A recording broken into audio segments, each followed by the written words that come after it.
கொப்பரி வச்சிட்டு கிடக்க. நான் உனக்கு ஐடி சொல்லி தரேன். இன்னைக்கே செயல்படுத்திடுறேன்.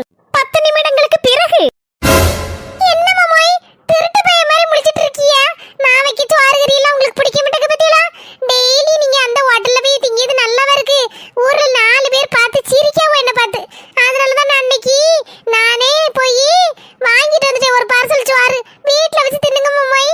நல்லா இருக்கும்ல உங்களுக்கு பிடிச்ச சோறு தின்னுங்க மாமாய். இன்னைக்கு தான் என் பொண்டாட்டி உருப்படியான ஒரு வேலை செஞ்சிருக்கா. அந்த ஹோட்டல்ல இருந்து எனக்கு பிடிச்ச மாதிரி சோறு கறி வாங்கி வந்து வச்சிருக்கா.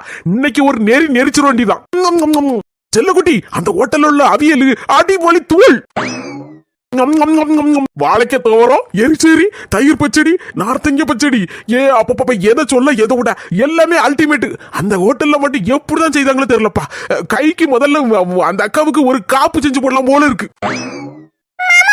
எனக்கு 2 பவுன்ல செய்து போடுங்க. சமையல் செஞ்சது அந்த ஹோட்டல்கார அக்கா அங்க இருந்து வாங்கிட்டு வந்திருக்கா. உனக்கு எதுக்கு காப்பு போடணும்? அட ஏமாந்த சோனகிரி மாமாய், எப்ப